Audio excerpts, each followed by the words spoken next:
Basically आज जो हम लोग पढ़ने वाले हैं ऑसिलेशन का last part, that is a simple pendulum. ठीक है, अब सिंपल पेंडुलम क्या होता है ये तो हमने सभी को पता है। ठीक है, इसमें ऐसा कुछ हाथी घोड़ा तो है नहीं। एक हम लोग क्या करते हैं, एक हेवी पार्टिकल जिसे हम जनरली पॉइंट मास के नाम से भी जानते हैं और उसे हम जनरली इंग्लिश में बॉब कहते हैं। इस बॉब को हम लोग क्या करते हैं, एक इनएक्सटेंसिबल ट्विस्टलेस स्ट्रिंग से लटका देते हैं टू परफेक्टली रिजिड बॉडी। मतलब छत की टेरिस ले लो जो कि रिजिड बॉडी है, उससे हमने अपनी इनएक्सटेंसिबल ट्विस्टलेस स्ट्रिंग से इसको लटका दिया है। ठीक है, ट्विस्टलेस मतलब क्या होता है, ट्विस्टलेस का मतलब ये होता है कि जब आप लोग कपड़े धोते हो, तो उसको निचोड़ते हैं ना, निचोड़ते हैं हम लोग, यहाँ पे निचोड़ना कहते हैं उसको, जिससे उसका सारा पानी निकल जाता है। तो उसको ट्विस्ट करते हैं हम लोग, उसके लिए ट्विस्ट भी कहते हैं निचोड़ने को। तो ये जो स्ट्रिंग होती है वो ट्विस्ट नहीं करेगी। तो ये चीज इंपॉर्टेंट है, कीवर्ड्स है कि पेंडुलम की जो स्ट्रिंग होती है वो क्या होती है हमारी, वेटलेस होती है, इनएक्सटेंसिबल होती है और ट्विस्टलेस होती है। अब आप लोगों को हर एक पॉइंट का मतलब पता है कि वेटलेस होने से क्या होगा, एनएलएम में मैंने पढ़ाया था। इनएक्सटेंसिबल होने से क्या होगा, एनएलएम में पढ़ाया था। ट्विस्टलेस होने से क्या होगा, ये हमने नहीं पढ़ाया।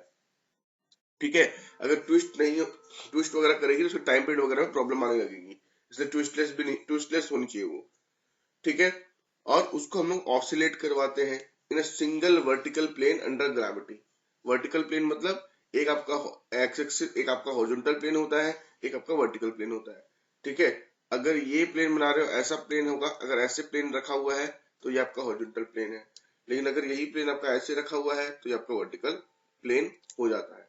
ठीक है, तो हम लोग इसको अंडर ग्रेविटी में इसको लटका दिया है। ठीक है, प्रैक्टिकली जो सिंपल पेंडुलम होता है प्रैक्टिकल में, वो सिर्फ और सिर्फ लाइट होता है, वेटलेस तो पॉसिबल नहीं है। ऐसी कोई भी स्ट्रिंग आप नहीं ला सकते जो एकदम कंप्लीटली वेटलेस हो। तो हम लोग प्रैक्टिकल पर्पस के लिए लाइट स्ट्रिंग यूज करते हैं, लेकिन इनएक्सटेंसिबल स्ट्रिंग को यूज करते हैं। ठीक है, तो ये चीज हमें पता चल गया। आगे देख लेते हैं, लेंथ ऑफ अ पेंडुलम क्या हो सकता है हमारे यहाँ पे। देखो, कभी कभी आप लोग क्या करते हो कि स्ट्रिंग की लेंथ ले लेते हो, स्मॉल एल, लेकिन जनरली अगर ये बॉब पॉइंट मास ना हुआ, हम लोग जब क्वेश्चन पढ़ेंगे ना तो वहां पे जब हम लोग बॉब के बारे में बात करते हैं उसको हम लोग पॉइंट मास ही लेके चलते हैं। तो length of the string will be the actual string. ठीक है, बता रहा हूँ, length of the string will be taken as the normal length. लेकिन अगर ये पॉइंट मास ना होकर बड़ा सा मास हो जाएगा तो हमें क्या करना होगा, इस बॉब के सेंटर से यहां तक की जो डिस्टेंस होगी उसे एल लेना पड़ेगा, उसे हम कहेंगे length of the pendulum, length of the simple pendulum. तो आप देख लीजिए यहाँ पे, एक तो इसकी स्ट्रिंग की लेंथ एल हो गई, साथ साथ इसकी ये radius of the sphere R हो गया। तो टोटल लेंथ क्या हो जाएगी दोस्तों, L equals to L plus R. ये देखो, ये मेरी आ गई टोटल लेंथ। लेकिन अगर ये पॉइंट मास रहेगा तो रेडियस कैन बी नेग्लेक्टेड, तो in that case your L will become equals to L. ठीक है, ये सब बकवास चीजें है जो इंपॉर्टेंट है नहीं। ठीक है, लेकिन ये अजम्पशंस हमें बहुत इंपॉर्टेंट है to solve the conceptual question in NEET. अगर कंसेप्चुअल क्वेश्चन आते हैं नीट में फ्रॉम दी एसएचएम, मतलब थ्योरी बेस्ड क्वेश्चन आते हैं, तो they can be asked from here, यहाँ से पूछे जा सकते हैं। तो हमें उनको अच्छे से समझना होगा कि हम क्या क्या अजम्पशन लेते हैं, ताकि हमारा जो सिंपल पेंडुलम है वो एकदम आइडियल की तरह बिहेव करे। आइडियल मतलब एकदम अच्छे बच्चे की तरह बिहेव करे। तो सबसे पहला क्या है, जो बॉब होगा, यानी कि जो आप लटका रहे हो ऐसे करके, ये जो लटके हुए, ये जो गोला स्फीयर लटका हुआ है, ये बहुत ही स्मॉल होगा और बहुत ही हेवी होगा। स्ट्रिंग जो होगी वो वेटलेस होगी और इनएक्सटेंसिबल होगी। स्ट्रिंग क्या होगी दोस्तों, वेटलेस होगी और इनएक्सटेंसिबल होगी। जो एंगुलर डिस्प्लेसमेंट होगा वो बहुत ही स्मॉल होगा। कहने का मतलब ये है कि जब पेंडुलम ऐसे,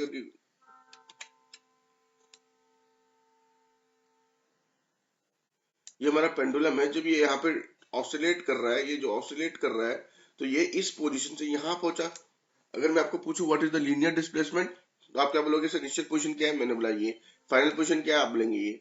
जॉइन को ज्वाइन कर दो, this is the linear displacement. फिर मैंने आपसे पूछा what is the vertical displacement, तो आप बोलेंगे सर इनिशियल पॉइंट क्या है, मैंने बोला ये। आपने बोला वर्टिकल पॉइंट क्या है, मैंने बोला ये।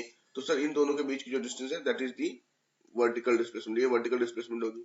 अब एंगुलर डिस्प्लेसमेंट क्या है, सर इनिशियल पोजीशन क्या है, मैंने बोला ये। फाइनल पोजीशन क्या है, ये। दोनों के बीच का जो एंगल है that is your angular displacement. तो ये जो एंगुलर डिस्प्लेसमेंट रहेगा वो बहुत ही छोटा रहेगा।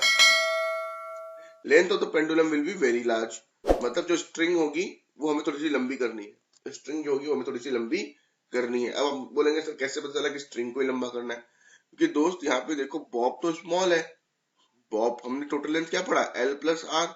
अगर बॉब इज स्मॉल तो आर तो पहले से स्मॉल है, और लेंथ को अगर बड़ा करना है, if you want 100 meter length, example के तौर पर बोलता हूँ, if you need 100 meter length then what will happen, आपको ये 90 करना पड़ेगा और इसको 10 करना पड़ेगा, क्योंकि बॉब तो छोटा होना चाहिए, 10 भी नहीं 1 करना पड़ेगा और ये 99 रहेगा, है ना। तो length of the string should be very large.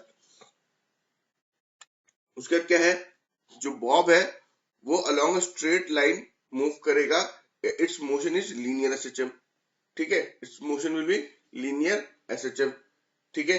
फिर क्या है कि जो सपोर्ट रहेगा वो रिजिड रहेगा और फिक्स्ड रहेगा, यही सब हमें पता है। एयर रेजिस्टेंस को हम यहाँ पे क्या करेंगे, नेग्लिजिबल करेंगे।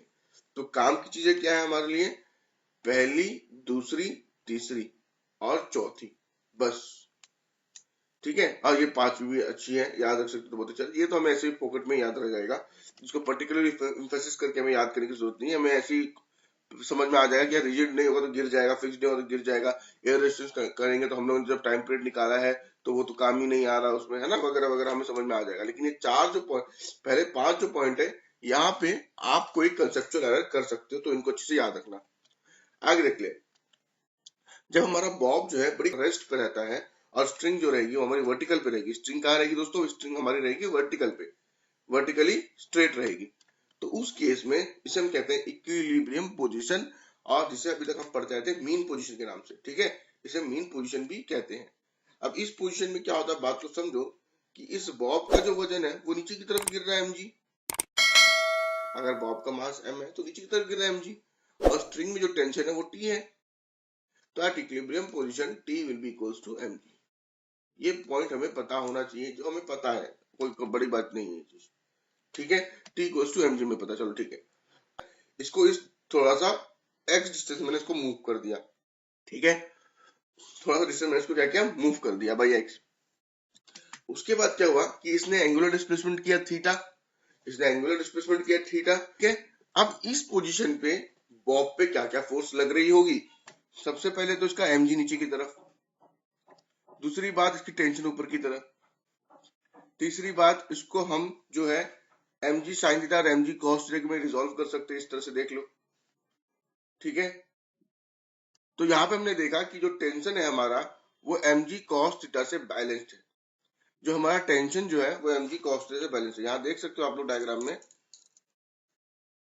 कि इस तरफ में अगर मेरा टेंशन जा रहा है तो इसके उल्टे डायरेक्शन में mg cos थीटा जा रहा है, ठीक है, इसके उल्टे डायरेक्शन में mg cos थीटा जा रहा है। लेकिन ये क्या दोस्तों, mg sin थीटा को तो बैलेंस करने वाला कोई दिखाई नहीं दे रहा, mg sin थीटा को तो कोई बैलेंस करने वाला दिखाई नहीं दे रहा, तो यही mg sin थीटा क्या करेगा, इस पेंडुलम को वापस अपनी पोजीशन में लाने की कोशिश करेगा, and this will act as a restoring force. ये बॉब यहाँ आ गया, बॉब आने के बाद ये mg, देख t को तो mg cos थीटा ने बैलेंस कर लिया, लेकिन mg sin थीटा को बैलेंस नहीं कर पाया कोई, इसलिए mg sin थीटा क्या करेगा, इसको अपनी इनिशियल पोजीशन में लाने की कोशिश करेगा, ठीक है।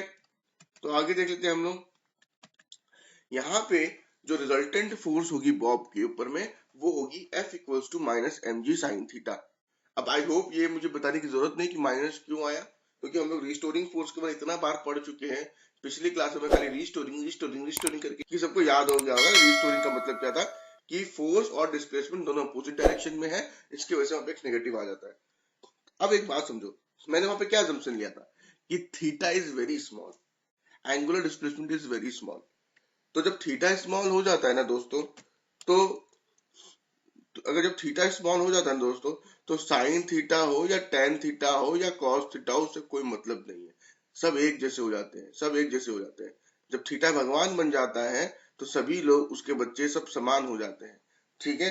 तो हमें क्या पता चला कि थीटा जो होता है अगर छोटा हो जाए तो साइन थीटा वेंडर सब एक बराबर हो जाता है।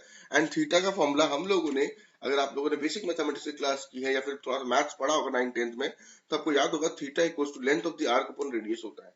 अगर किसी को याद नहीं है तो मैं फिर भी डायग्राम बना के बता देता हूँ कि अगर ये मेरा सर्कल है, प्यारा प्यारा सर्कल है जो मैं बहुत अच्छा बना लिया मैंने, वाह वाह वाह वाह, खुद के लिए ताली मारनी चाहिए मुझे, चलो ठीक, कोई बात नहीं। ये जो पोर्शन आपको दिख रहा है, ये जो पोर्शन यहाँ से ये जो पोर्शन आपको दिख रहा है, this is the arc, this is the minor arc and जो बड़ी वाली दिखाई दे रही है this is the major arc, ठीक है, this is the major arc, ठीक है। अब देखते हैं हम लोग कि दोस्तों this minor arc is the L, ठीक है, this is theta and this is the radius. तो हमने बचपन में पढ़ा था कि theta equals to L by are होता है, यानी कि theta equals to length of the arc and radius, and theta is in radians, theta is in radians. तो मैंने यहाँ पे पुट कर दिया theta equals to arc upon radius. लेकिन क्योंकि मेरा पेंडुलम, अगर आप यहाँ पे ध्यान से देखें तो इसका आर्क क्या है, इसका आर्क है एक्स, इसका आर्क क्या है एक्स, तो एक्स अपॉन एल कर सकते हैं। एल क्या हो गया दोस्त, एल हो गया पेंडुलम का लेंथ, एल हो गया पेंडुलम का लेंथ। तो रिस्टोरिंग फोर्स क्या हो जाएगी भाई, रिस्टोरिंग फोर्स थी हमारी एम जी साइन थीटा, तो minus M g x upon l आ जाएगी। यानी कि हम लोग लिख सकते हैं F r equals to m constant, g constant, l constant को साथ साथ, हम साथ साथ है, और जो वेरिएबल है यानी कि एक्स जो चेंज हो रहा है क्योंकि पेंडुलम जब ऊपर नीचे जा रहा है उसको हम एक तरफ रख देते हैं। नाउ अगर आप इसको अपनी स्प्रिंग वाली फोर्स से हुक्स लॉ जो कहा गया था F equals to minus K x, अगर आप इससे कंपेयर करते हो तो आपको पता चलेगा कि this is equals F equals to minus M G L upon X. तो आपको पता चलेगा कि K equals to M G upon L हो जाएगा, K equals to M G upon L हो जाएगा, K equals to M G upon L हो जाएगा, ठीक है। चलो ठीक है, अब देखो this shows that the force acting क्या हो जाएगा, F equals to minus K x के बराबर हो जाएगा, जो मैंने आपको बताया ही था। तो आपने क्या देखा कि डायरेक्टली प्रोपोर्शनल जो फोर्स रहेगी वो directly proportional to its displacement रहेगी फ्रॉम द मीन पोजीशन, हमें ये बात पता चल गई। Directed towards the mean position, ये भी हमें पता चल गई।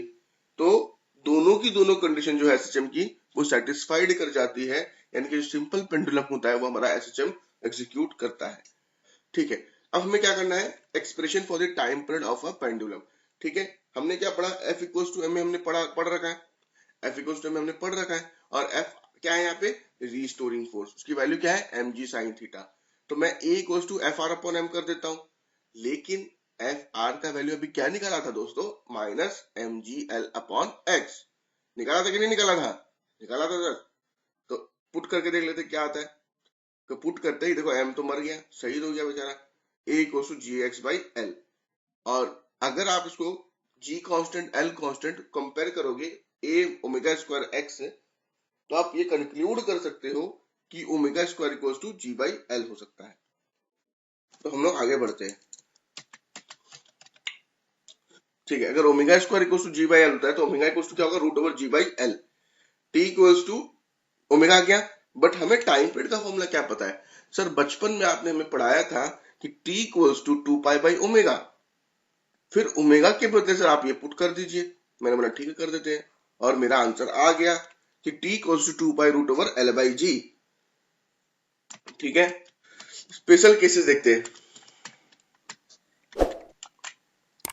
स्पेशल केसेस क्या है कि अगर हमारा जो एक मिनट, जो पॉइंट ऑफ सस्पेंशन रहेगा वो एक्सेलरेट कर रहा है, जब एक्सेलरेशन अप रहेगा या रिटार्डेशन डाउन रहेगा। एक बात समझो, अगर ये पेंडुलम ये जो बॉब है, ये जो बॉब है आपकी नेचुरली आप इसको छेड़ दिया तो ये ऐसे से जा रहा है ना, इसको आपने छेड़ा है बस, आपने इसको डिस्टर्ब नहीं किया, डिस्टर्ब करके छोड़ दिया, इसके पीछे नहीं पड़े।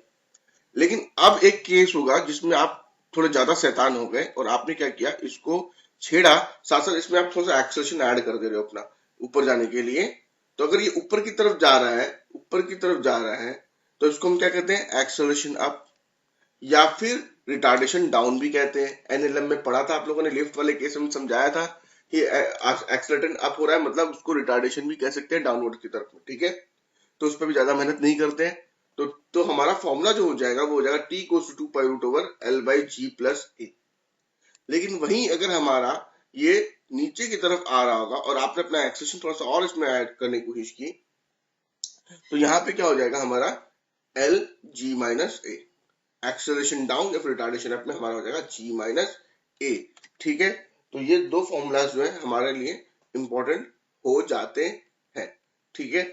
एक और मैं बता देता हूँ कि कुछ कुछ चीजें जो होंगी वो आपकी आईआईटी की चीजें भी मैं यहाँ पे करवा रहा हूँ, कुछ कुछ चीजें हर एक चीजें नहीं, जो मुझे लगता है कि आप लोगों को कर लेना चाहिए, क्योंकि किसी को पता नहीं है कि कल की वहां से क्वेश्चन आ जाए। मतलब ऐसा नहीं कि बहुत ही कॉन्सेप्चुअल चीज करवा रहा हूँ, जस्ट ऐसा फॉर्मूला कि ये फॉर्मूला याद ध्यान में रखना। जैसे वो स्प्रिंग वाले में मास वाला करवा दिया था मैंने, ठीक है, तो उसे फॉर्मूला इसलिए करवा रहा हूँ कि कल के अगर क्वेश्चन आ जाता है तो बाकी जो परसेंटेज बच्चे रहेंगे, कुछ एक बच्चे जो अच्छे होंगे वो उसको छोड़ के आएंगे, आप लोग उसको कर के आओगे, तो कहीं ना कहीं आप लोग का रैंकिंग में वो हेल्प करेगा।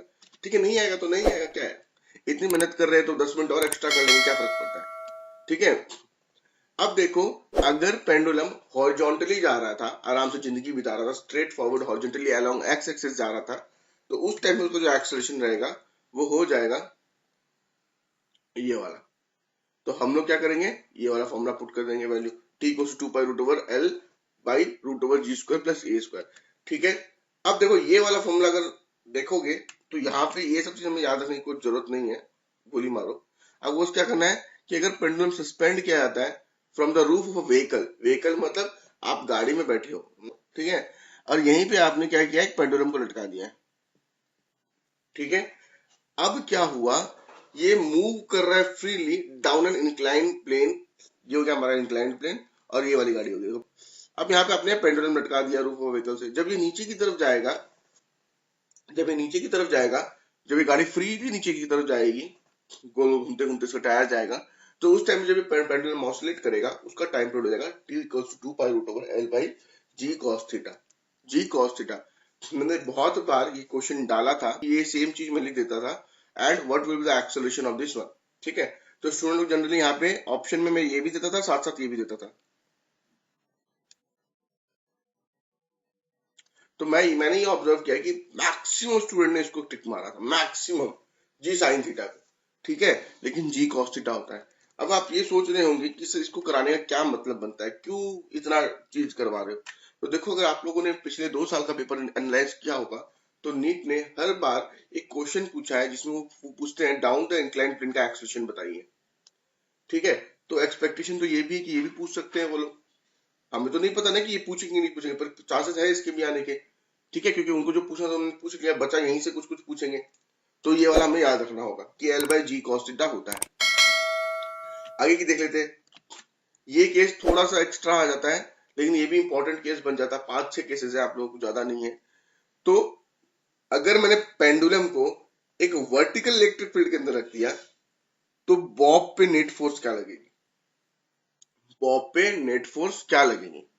तो आप समझिए कि वो जो बॉब रहेगा वर्टिकल इलेक्ट्रिक फील्ड पे रहेगा, तो क्या होगा उस पे, अगर ये मेरा बॉब है तो एक तो mg लग रही है इस पे बेचारे पे, साथ ही साथ अगर वर्टिकल इलेक्ट्रिक फील्ड नीचे की तरफ आ रही है ऊपर की तरफ जा रही है, मान लीजिए नीचे की तरफ आ रही है, तो उसकी पे ऐसे इलेक्ट्रिक फील्ड लगेगी। ठीक है, ऐसे इलेक्ट्रिक फील्ड ऐसे लगेगी।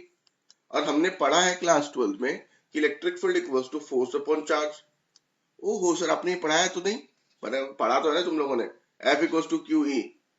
हाँ सर पढ़ा तो है, लेकिन आपने नहीं पढ़ा है, बट ठीक है चलो कोई बात नहीं, पढ़ लिया तो काफी है उतना ही। तो F equals to Q E हो गया, तो आपका आ जाएगा यहाँ पे क्यू ई, तो mg plus q e, mg plus q e आ गया। But but f net equals to क्या होगा, f net equals to m into a net हो जाएगा। आपने बोला बिल्कुल हो जाएगा। तो मैंने क्या किया कि यहाँ पे सबको ए नेट में कन्वर्ट कर दिया, मतलब डिवाइड बाय एम कर दिया सभी को। देखिए, डिवाइड बाय एम करेंगे तो क्या आएगा, एम एम एम, तो यहाँ पे एफ नेट अपॉन एम तो एक्सेलरेशन आ जाएगा, यहाँ पे ये एम एम कट जाएगा, इनके जी आ जाएगा, और यहाँ पे ई क्यू अपॉन एम आ जाएगा। यानी कि दोस्तों आपको जो नेट एक्सेलरेशन है वो क्या आ गया, g plus e q upon m. तो आपका टाइम पीरियड हो जाएगा ये वाला, और ये वाला थोड़ा इंपॉर्टेंट हो जाता है, क्यों, क्योंकि आपने ये नीट के प्रीवियस अगर बनाते हो तो आपने देखा होगा कि generally they are mixing up oscillations and electrostatic वाला चैप्टर, वो मिक्स कर रहे हैं इस चीज को। ठीक है, आपने एक क्वेश्चन देखा होगा नीट में कि आपको ऐसे करके एक बॉब दे दिया है, फिर क्या था क्वेश्चन ना, दो चार्जेस थे प्लस कर दिया था उनको, वो ऑसिलेट करते हैं तो उनका टाइम पीरियड निकाल के दिखाओ। तो वहां पे हम एसएचएम को यूज करते थे, मुझे तो याद नहीं आ रहा है वो क्वेश्चन एग्जैक्टली क्या था, पर ऐसा क्वेश्चन था। तो फिर उस चीज को देख के मैंने देखा कि चलो ये वाला भी डाल देते हैं। ये देखो मेरा ये इनोवेशन नहीं है, ये जो क्वेश्चंस बना के यहाँ मैं डाल रहा हूँ ये मेरे इनोवेशन नहीं है। ऐसा नहीं कि मैं बैठ के सोचता हूँ कि ये पूछेगा वो पूछेगा, नहीं, मैं क्या करता हूँ कि मैं बुक्स वगैरह देखता हूँ कि ऐसे ऐसे क्वेश्चन कहाँ और रखे हुए हैं, मुझे कुछ क्वेश्चन अच्छा लगता है जो आपको आपसे एग्जाम के टाइम पे नहीं बनेगा, वो मैं अपनी पीपीटी में डाल देता हूँ, बस उतना ही मेरा काम होता है।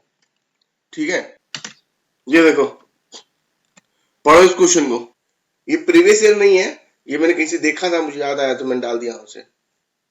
देखो, if charge is slightly displaced from its position along the line and released then determine its time period. तो इस तरह से लोग क्वेश्चन को रिलेट कर देते हैं। तो हमारा काम क्या है कि अगर ऐसा कोई क्वेश्चन मिले जो आपको पेंडुलम इलेक्ट्रिक फील्ड को रिलेट करता हो या एसएचएम और इलेक्ट्रिक फील्ड को रिलेट करता हो, तो वो हमारे लिए एग्जामिनेशन पॉइंट ऑफ व्यू से इंपॉर्टेंट हो जाता है। ठीक है, इसलिए हम उन सबको नेग्लेक्ट करने का रिस्क नहीं ले सकते, इसलिए ये सब करना थोड़ा इंपॉर्टेंट हो जाता है। तो ये वाला आप करोगे, ठीक है, इसको याद रखोगे, ये फॉर्मूला हो गया हमारा एक और। लेकिन ये देखो, ये दोस्तों, ये वर्टिकल इलेक्ट्रिक फील्ड का है, अगर यही हॉरिजॉन्टल इलेक्ट्रिक फील्ड हो जाए तो आले, एग्जाम में सर तो वर्टिकल पढ़ाए थे, एग्जाम में हॉरिजॉन्टल आ गया, मतलब बस हो गया हमारा काम, अब हम क्या करेंगे। तो हमने यहाँ उसका भी तैयारी कर रखा है। ये देखो, अगर हमारा हॉरिजॉन्टल रहेगा दोस्त, अगर हमारा हॉरिजॉन्टल इलेक्ट्रिक फील्ड रहेगा तो हमारी जो एफ नेट हो जाएगी वो इसके बराबर हो जाएगी। ठीक है, हॉरिजॉन्टल लाइन पे हमारी जो एफ नेट होगी वो इसके बराबर हो जाएगी, और बस यहाँ से वही करके आप डिवाइड वाइड करके निकाल लेना और आपका टाइम पीरियड आ जाएगा। ठीक है, ये कैसे आया, ये that is not important at all, important बिल्कुल भी इम्पोर्टेंट नहीं है हमारे लिए, बस एफ नेट इम्पोर्टेंट है, हमारे लिए टी का फॉर्मूला इम्पोर्टेंट है, और ये चीज हमारे लिए मतलब खाली डिवाइड बाय एम ही करना है, बट फिर भी हमारे लिए दो चीज इंपॉर्टेंट है, फॉर्मूला, इससे लीस्ट चांसेस है कि क्वेश्चन आएंगे, लीस्ट चांसेस, बट फिर भी करके रखो। ठीक है, चलो इसका आंसर बताओ।